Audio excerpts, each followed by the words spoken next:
মেয়েরা খুব সহজে বুঝতে পারে, ওর মতো বলে দিবে আমি তোমাকে ভালোবাসি, আই লাভ ইউ। যা আছে কপালে, নিশ্চয়ই আমাকে এখন চেষ্টা মনে করছে। মনে করলে করুক, তবু আমি ওকে বলে দেব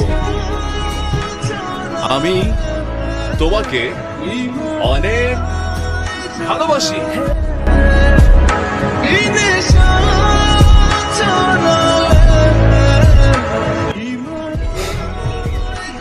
আপনি কি ভেবেছিলেন আমাকে কল্পনার সাগরে ভাসিয়ে দিয়ে আপনি হারিয়ে যাবেন? পারলেন না তো।